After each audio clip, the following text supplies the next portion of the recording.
Este día quiero hablarles sobre el Espíritu Santo prometido. En el transcurso de nuestros cultos, antes lo hemos hecho, pero quiero razonarles semana a semana, porque a veces los cultos nuestros se muestran expresivos y instamos a los congregados a expresarse. No voy a ignorar las posiciones que en algún momento se han hecho al respecto, pero una de las características de los cultos pentecostales y de la iglesia pentecostal son esos momentos de algarabía, de ruido. Son esos momentos donde los creyentes tendemos a expresarnos. Reconozco que esto que les quiero ahora razonar, así en breve, del Salmo 98:4, a veces sentimos que no cabe en la iglesia y que para Dios es tan poquito lo que a veces pedimos. Dice: cantad alegres a Jehová toda la tierra, levantad la voz y aplaudid.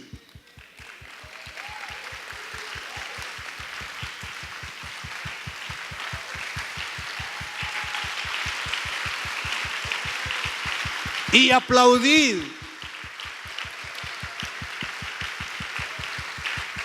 Cantad salmos.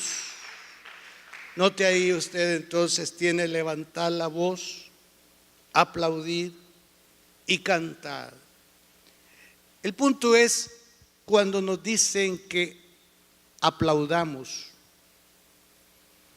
Una vez alguien dijo: no, los aplausos son para los artistas, los aplausos son del mundo. Eso no tiene nada que ver con nuestros cultos.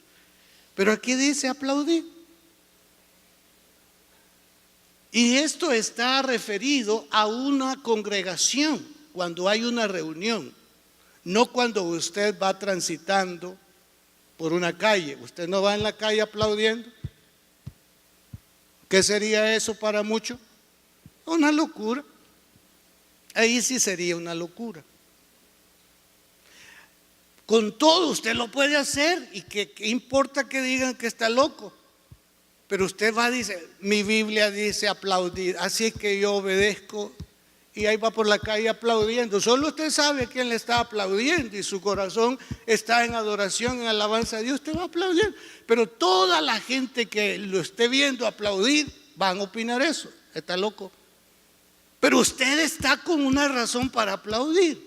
Pero esto se contextualiza en una convocatoria como esta.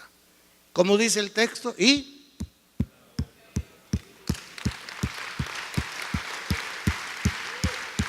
vamos pues.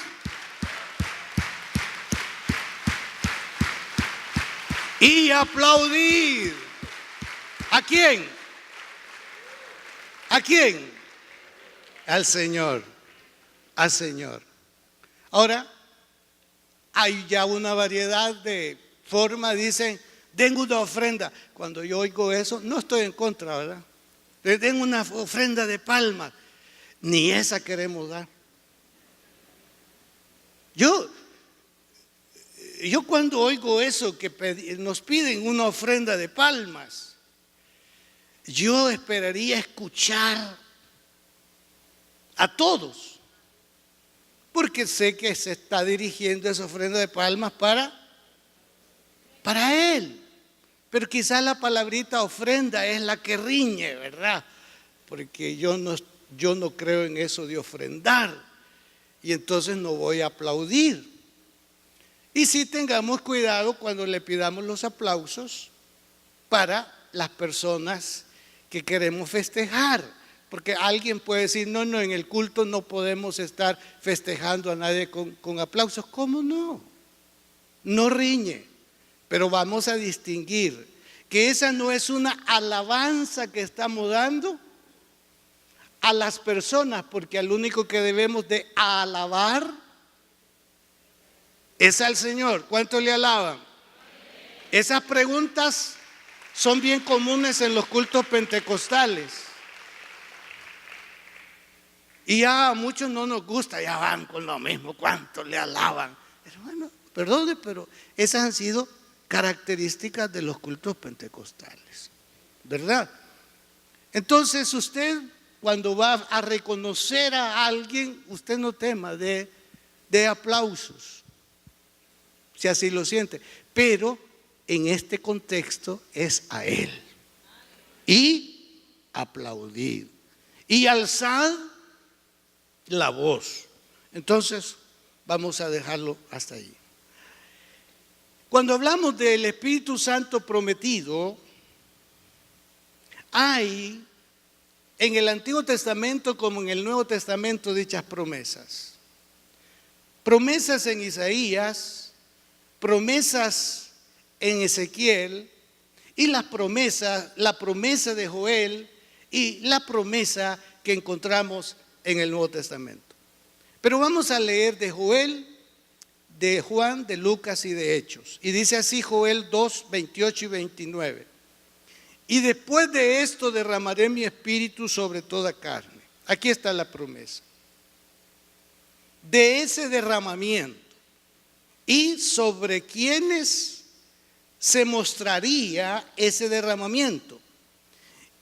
Y profetizarán vuestros hijos y vuestras hijas, vuestros ancianos soñarán sueños, y vuestros jóvenes verán visiones, y también sobre los siervos y sobre las siervas derramaré mi espíritu en aquellos días.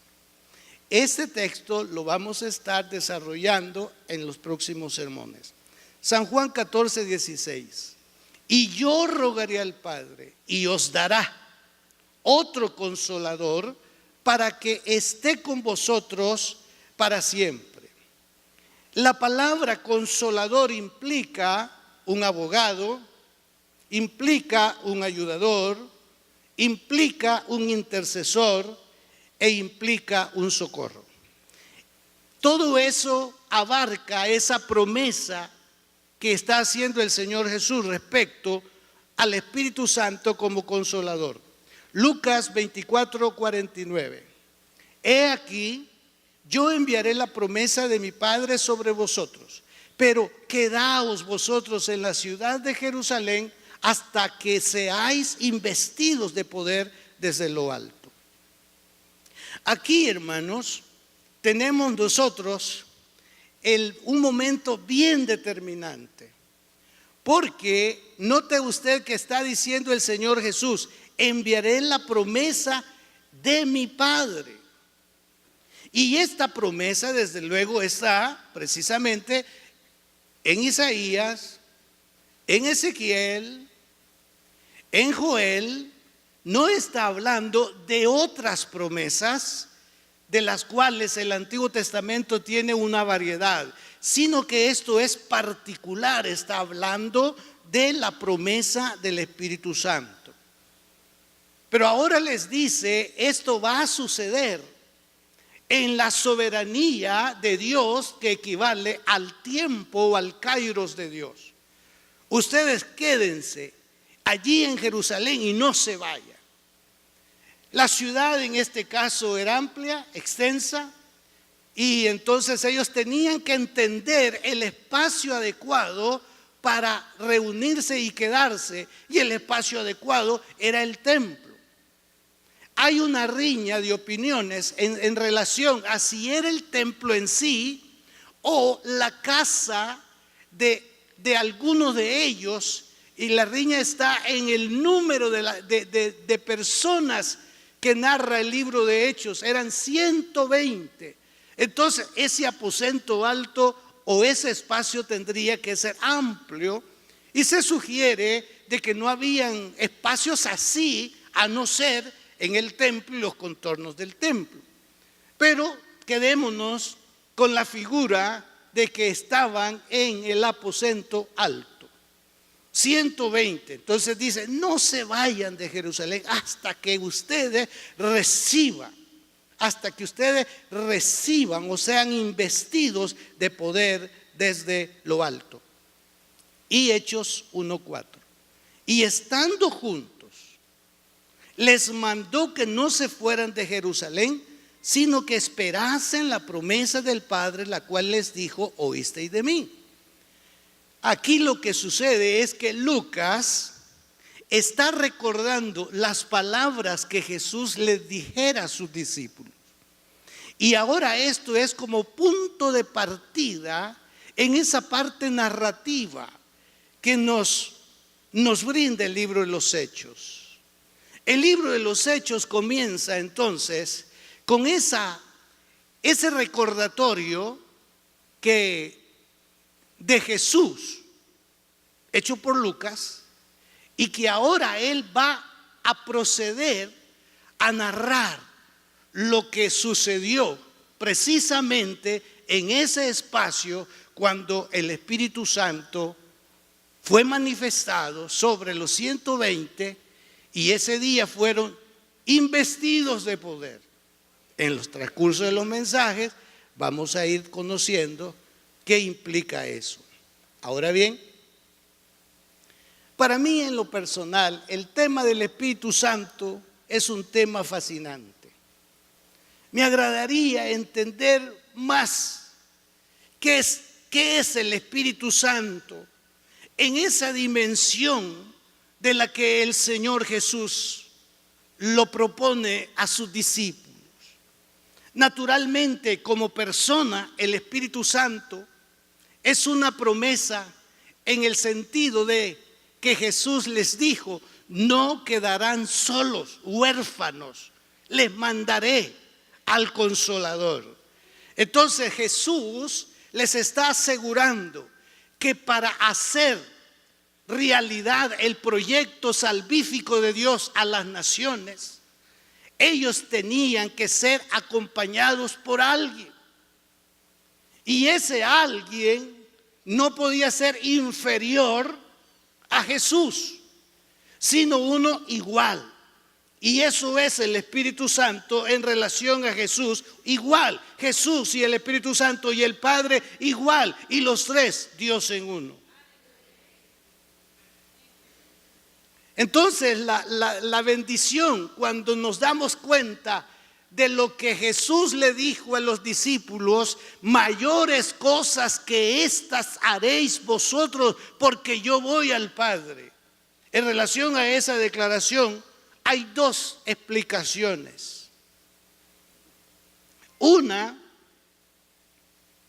¿cómo podemos nosotros decir que los milagros a operarse después de Jesús iban a ser superiores a los realizados por Jesús? Y se sugiere que uno de los milagros trascendentales, maravillosos de Jesús, fue la resurrección de los muertos. Y alguien dice entonces, ¿qué puede ser más grande que la resurrección de un muerto? Entonces, mayores cosas que estas haréis vosotros, lo llevan al plano de más en cantidades, en la diversidad de milagros y en cantidad. Porque en los días de Jesús, los milagros estaban supeditados a ese tiempo de él, 3 años y medio. No vamos a decir exclusivamente a su presencia física en el lugar donde se necesitaba su presencia. Porque él bien pudo decirle el centurión pudo decirle, no soy digno que pases o estés bajo mi techado, solo di la palabra y mi siervo será sanado. ¿Recuerdan esa escritura? Cuando él llegó a decirle, Dios, mi siervo está enfermo, y era un amado por él, por el centurión, era un hombre verdaderamente integral en la responsabilidad que le habían asignado, y estaba sufriendo por su empleado, y fue a Jesús, y Jesús le dice, yo iré, pero el centurión le dice: solo di la palabra y mi siervo va a ser sanado. Y así sucedió. Jesús no fue, pero el siervo recibió sanidad. Y en otras veces, pues la mayoría era cara a cara, presente con la necesidad allí presente, valga la redundancia. Pero después de que Jesús ascendió a los cielos y el Espíritu Santo descendió sobre los 120, a partir de ese momento los milagros iban a suceder en Jerusalén, iban a suceder en Judea, iban a suceder en Samaria y hasta lo último de la tierra. Por fe se estaba diciendo: y en El Salvador también van a suceder esos milagros. Significa entonces: mayores que estos haréis vosotros. En cantidad, tal vez no en calidad. Pero el punto es que Jesús estaba dotando, o el Espíritu Santo vendría a dotar de ese poder y esa autoridad a sus servidores. Más tarde San Pablo comienza a decir que Dios repartió los dones en la iglesia. A unos les dio los dones de sanidad, los dones de operar milagros. Eso, hermano, es para la iglesia, pero dentro de la iglesia están los miembros de la misma, y es entonces, o son los miembros entonces los que operan las maravillas del Señor. Usted es la persona para este momento. Usted es alguien que Dios quiere usar. Usted es alguien que puede llegar a imponer las manos sobre los enfermos y los enfermos podrán sanarse. Alguien dirá: pero ¿por qué no sanan todos? Y nos critican diciendo: ustedes hablan de sanidad divina, pero no todos sanan. Es cierto, no todos sanan. No todos sanan. Porque no es cosa que tenga que ver el don con la soberanía de Dios. Usted va a poner a operar los dones del Espíritu, pero supeditado a la soberanía de Dios.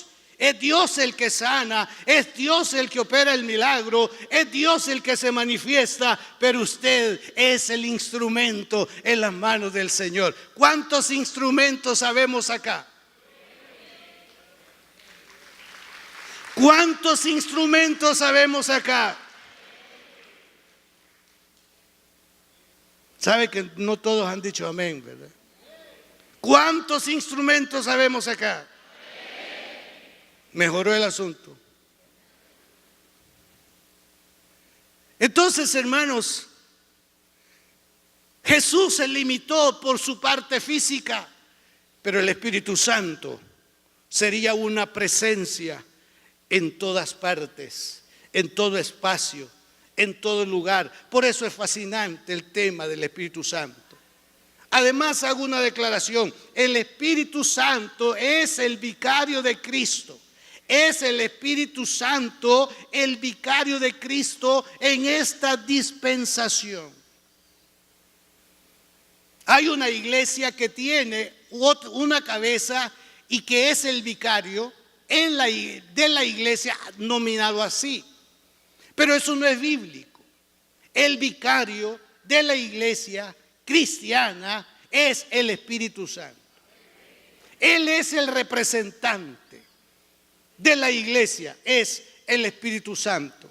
Por otro lado, la fiesta de Pentecostés, después de la resurrección del Señor, marcó el inicio de la gloriosa iglesia de Cristo con el derramamiento del Espíritu Santo. Sí, algunos sugieren de que la iglesia nació con los 12, se extiende con los 70, y con esa palabra ampliada, discípulos. Porque ciertamente estuvieron los 12, estuvieron los 70 y los discípulos.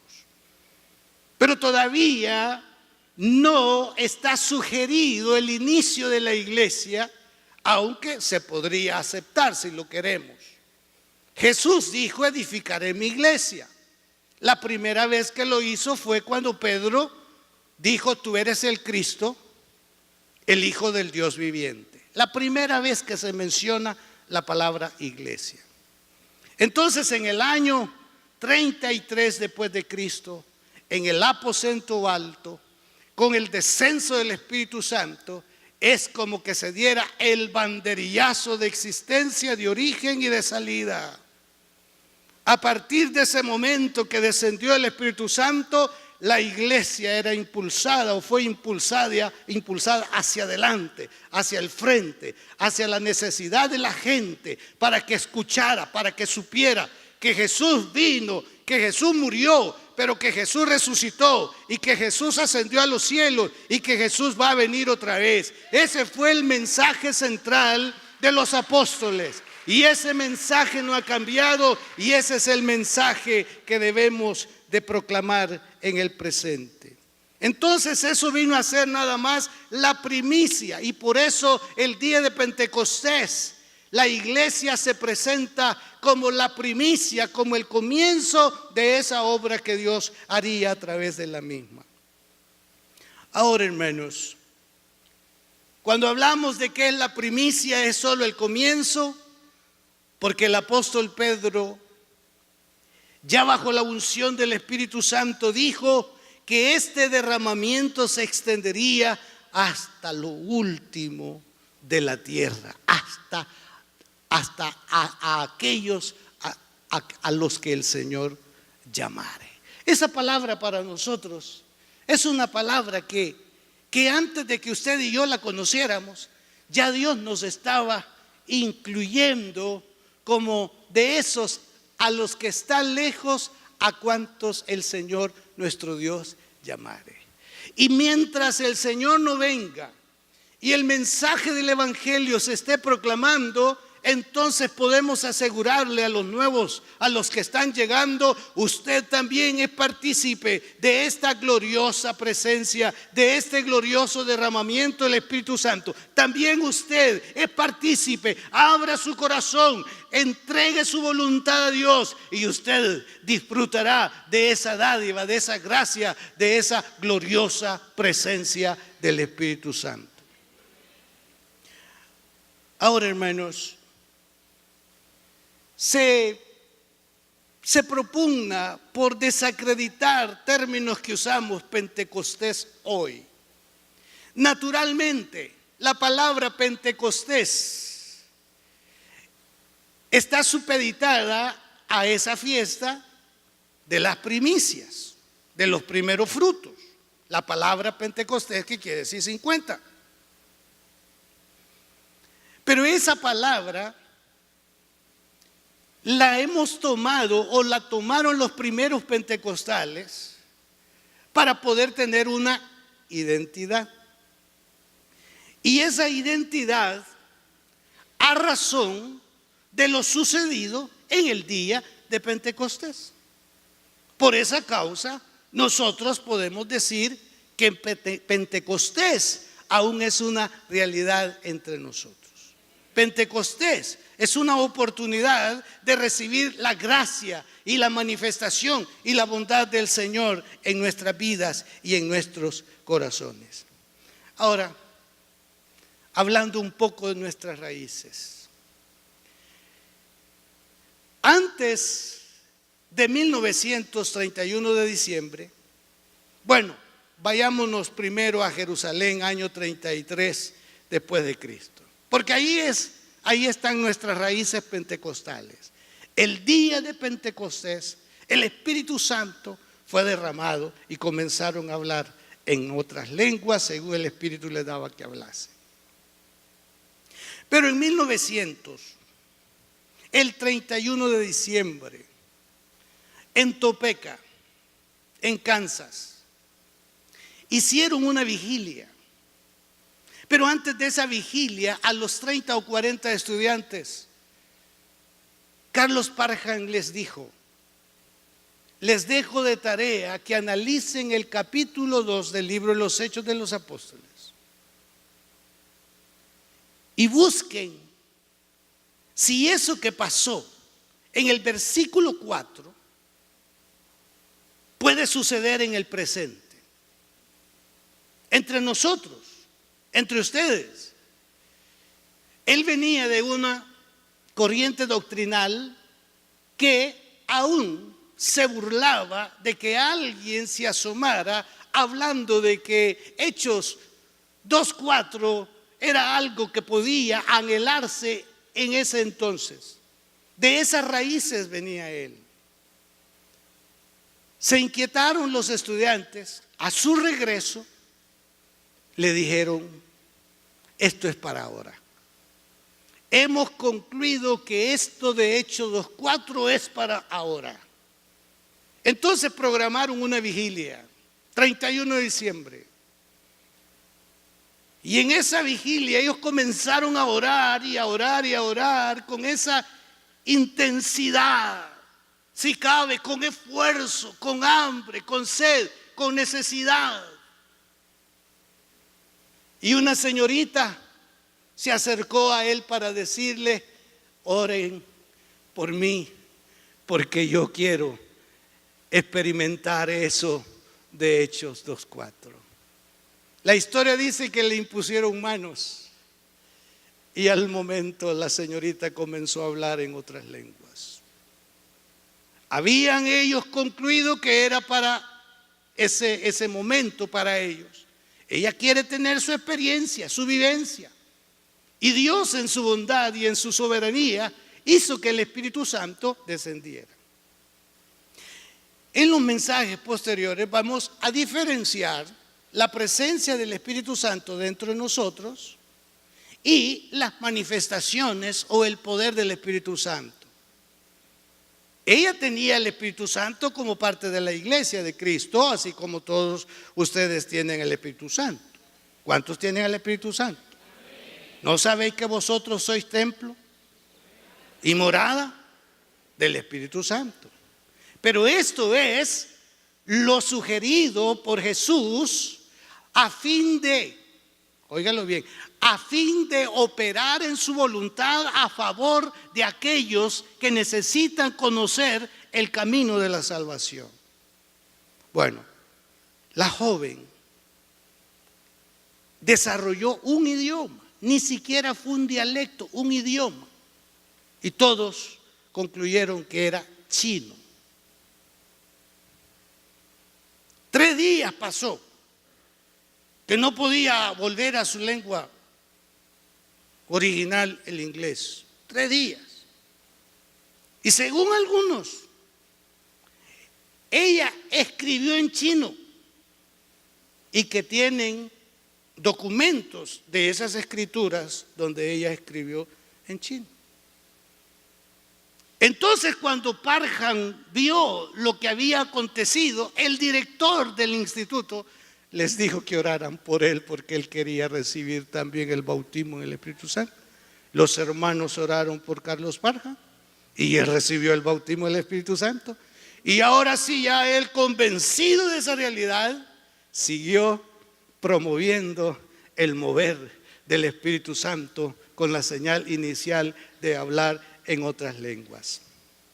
Bueno, se trasladó a Houston, puso un instituto bíblico, llegó a un afroamericano llamado William Seymour. Ese hombre, de alguna manera, él había estado anhelando también dicha manifestación en su estudio. No era tan académico, pero había llegado a un punto de que eso se podía repetir. Entonces no había escuela, no había quien se lo dijera. Y escuchó de este instituto naciente en Houston. A razón de los días difíciles que a estos de color les tocó vivir, le dijeron que él no podía estar dentro del aula porque todos eran blancos. Tal vez no sus corazones, pero de color eran blancos.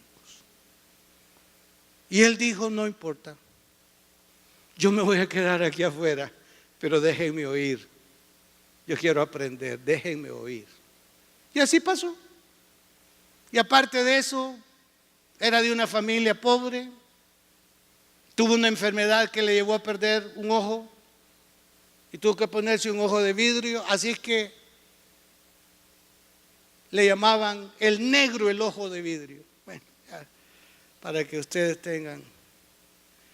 Y cuando él viene de Houston a Los Ángeles, va con un ardor en su corazón. Aún no ha recibido el bautismo en el Espíritu Santo. Pero él llega a una iglesia, le invitan a predicar y él ya empezó a hablar sobre el bautismo del Espíritu Santo. Así que la pastora le dijo: váyase, nosotros no creemos eso. Lo echaron, como decimos. Una familia lo protegió, le abrió las puertas de su casa para que ahí él predicara. Y ahí comenzó el movimiento. El dueño de la casa tenía más de 80 años. Pero él ya había platicado con William Seymour sobre esto y un hambre apareció en este hombre. Y le dice: ore por mí, porque estoy enfermo. William Seymour oró por su sanidad. Dios no solo lo sanó, sino que lo bautizó con el Espíritu Santo.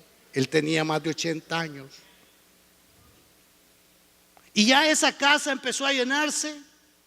Entonces tuvieron que buscar otro espacio y encontraron una casa que antes había servido para una iglesia, después para hacer fue un establo y había que arreglarla y todo, pero tomaron la casa en la calle Azusa de Los Ángeles.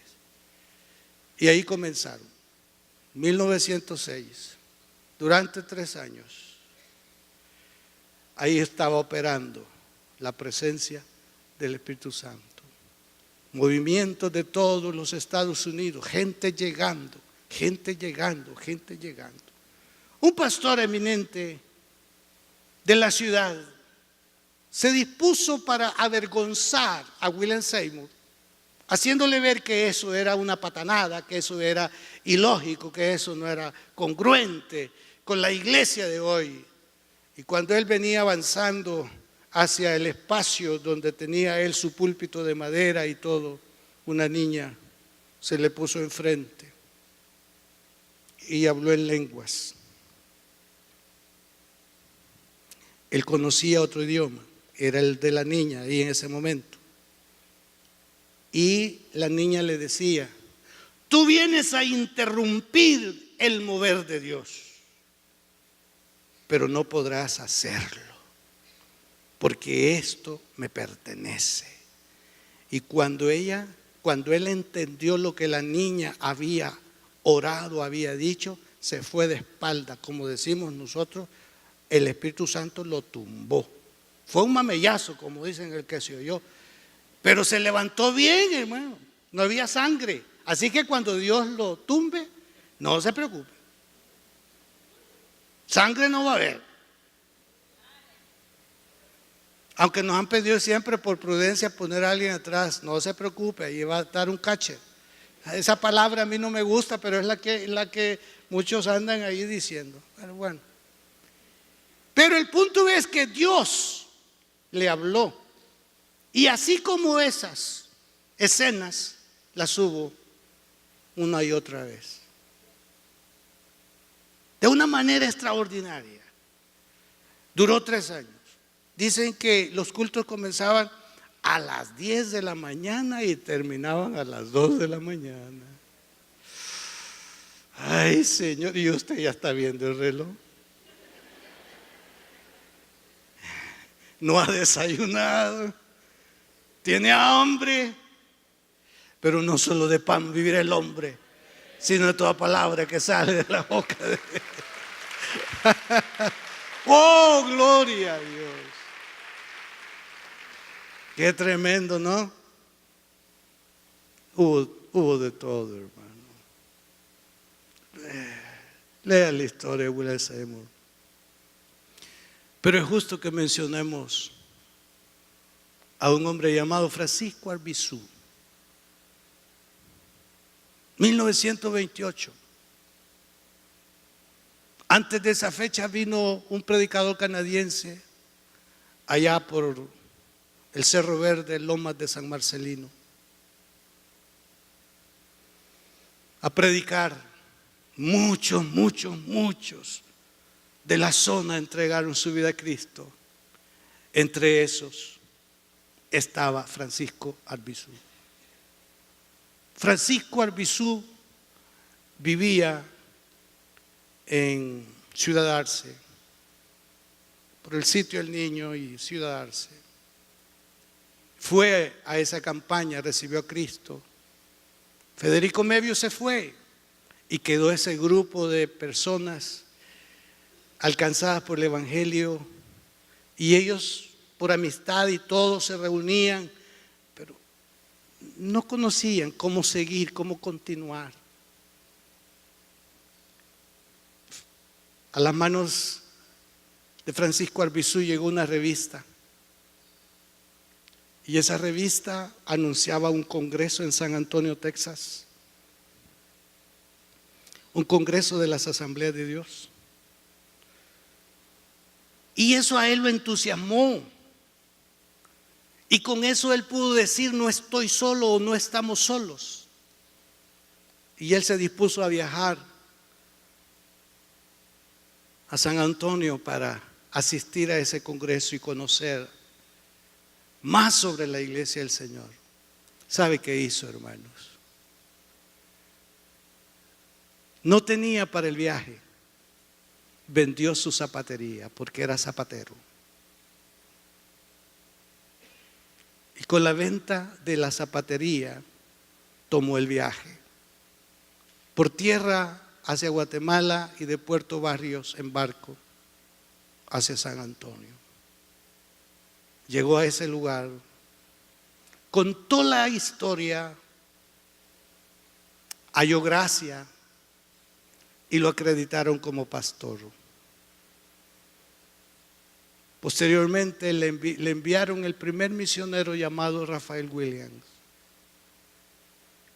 Ese es el origen de las Asambleas de Dios de El Salvador.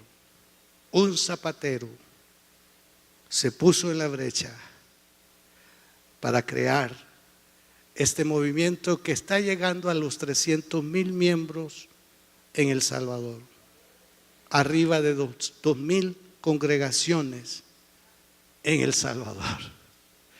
Pensé que iba a dar un aplauso en memoria del hermano Francisco Arbizu. La historia tiene tantas cosas al respecto. Yo no soy historiador, pero estoy tratando de conocer. Entonces, hermanos, no les dejaré solos para esta gran misión que van a hacer. El Espíritu vendrá sobre ustedes y les dará poder. Y les dará poder. Y les dará poder. Aleluya.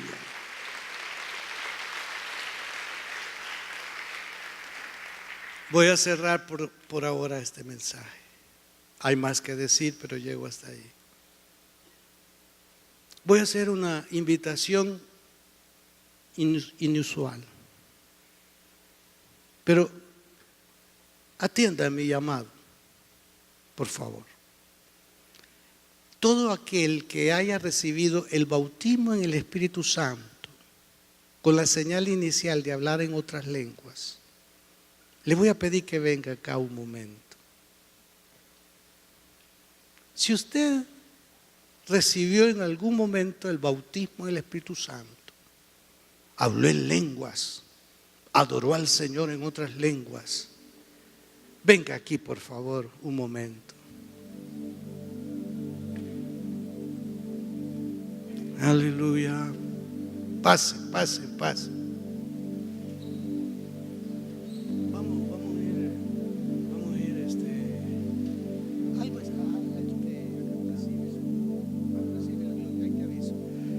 sigan viniendo los hermanos que han recibido el bautismo en el Espíritu Santo, con la señal inicial de hablar en otras lenguas.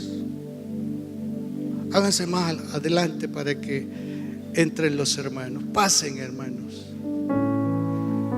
Como dije, este es un llamamiento que no es usual, pero es que siento hacerlo. Gracias por su obediencia.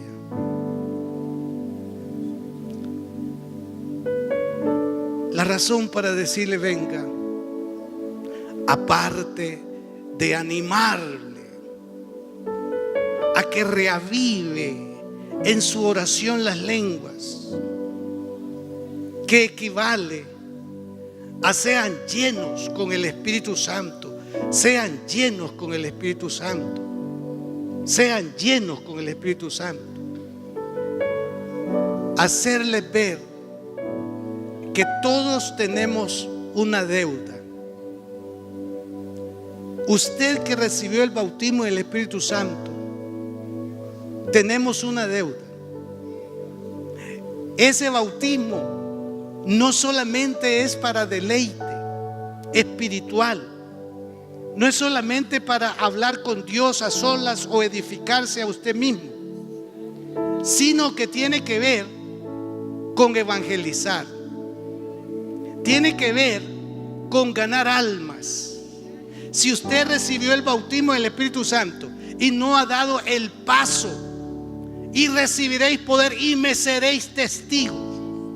Si no hemos dado ese paso, queridos hermanos, quiero animarles hoy para que lo demos, para que hagamos lo que el Señor dijo en Jerusalén, en Judea, en Samaria y hasta lo último de la tierra. Y los hermanos que no han recibido el bautismo del Espíritu Santo, esto no quiere decir que ustedes no tienen ese compromiso o esa responsabilidad, pero para poder entonces ser más efectivos en el cumplimiento de esto que Dios quiere que hagamos, usted necesita decirle al Espíritu Santo o a Jesús: Señor, bautízame, porque el que bautiza en el Espíritu Santo es el Señor Jesús. Vamos a cantar este coro y después hago una oración. Quiero levantar a ti mis manos, maravilloso Jesús, milagroso Señor.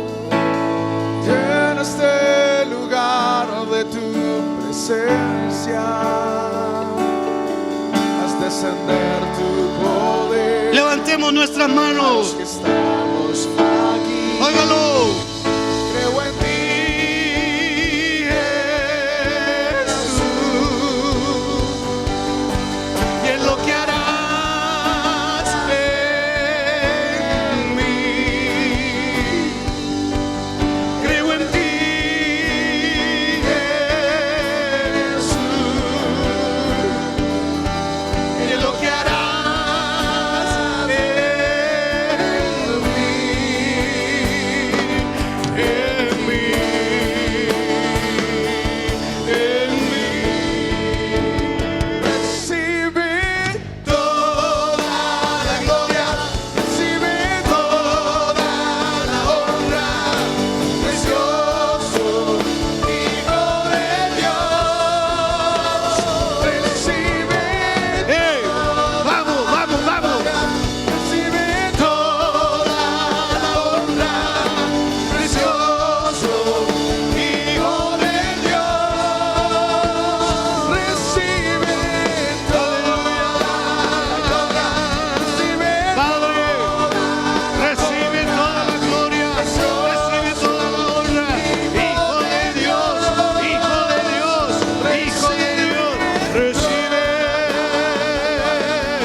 hable en lengua. Usted ha recibido el bautismo del Espíritu Santo.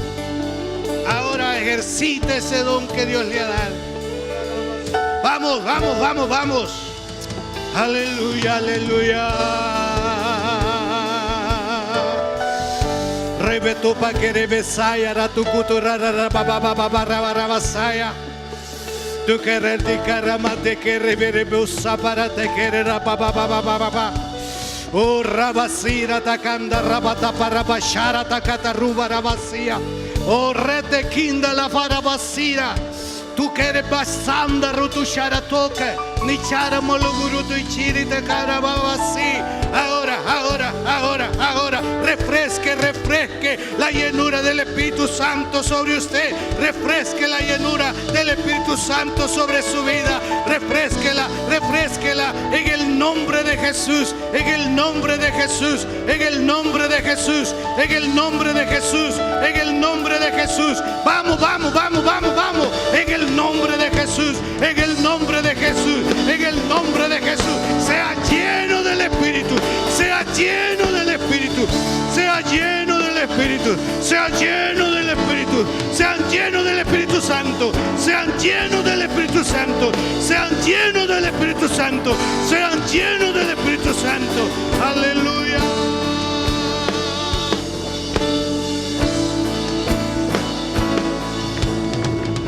Corre boshara tu que torre bebesi.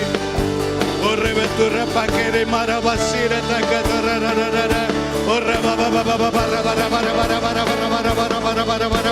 Corre te que tu ropa china ta cataramburu pushara. E tu rapa que te ramarabasaya rabasoya. E te retikiro lobro samboya tikiro borabasira. Tu te picurru marabasa indara tu chere terea. Aleluya. Te adoramos, Señor. Ahora, Señor, mira a toda la congregación. Hermano que está allí, reciba llenura del Espíritu Santo. Levante sus manos, diga: Espíritu Santo, abro mi corazón, abro mi voluntad, abro mi anhelo a lo que tú has ofrecido para bendecir mi alma, para bendecir mi vida, para ayudarme a operar en lo milagroso, en lo sobrenatural y ganar a otros para el reino de Dios. Aleluya, aleluya. Reciba.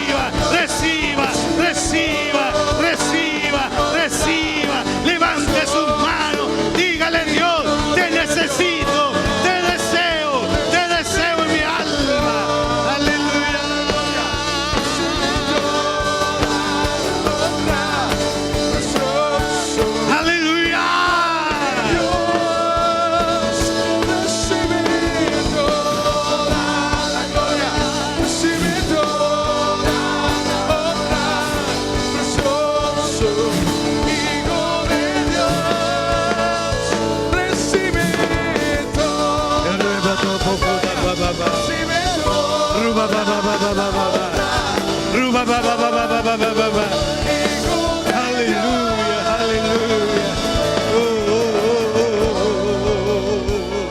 Aleluya.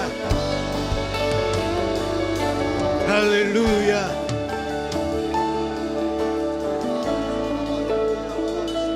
En los días de William Seymour, el hambre de los creyentes fue una característica para presenciar, para disfrutar el mover del Espíritu Santo. Tenían hambre.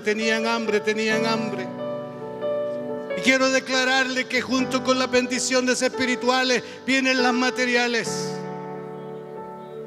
Junto con las bendiciones espirituales vienen las materiales. Y desde este lugar provocamos que en su casa haya lo que usted necesita, que no haga falta nada. Y que si su cuerpo está en quebranto de salud, confesamos que en la majestuosidad de la presencia del Espíritu Santo, milagros de sanidad experimentaremos. Los diagnósticos contrarios cambiarán, porque el Señor llevó nuestras enfermedades y por sus llagas somos nosotros curados. En el nombre de Jesús, Dios abrirá las ventanas de los cielos y derramará bendición hasta que sobreabunde sobre su vida. Haga compromiso con su Dios. Viva para Dios. Haga lo que Dios le pide que haga. Y usted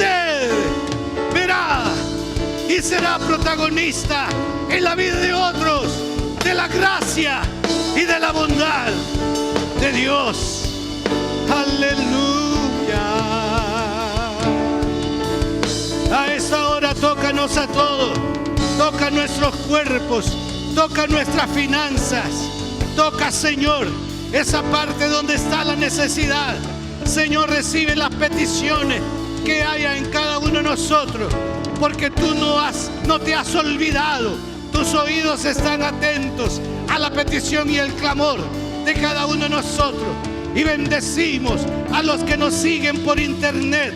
Enviamos un soplo del Espíritu sobre sus vidas. Enviamos el bien y la misericordia de Jehová a los que siguen por internet nuestro culto pentecostal a esta hora, en el nombre de Jesús, en el nombre de Jesús, en el nombre de Jesús, en el nombre de Jesús, en el nombre de Jesús. Aleluya.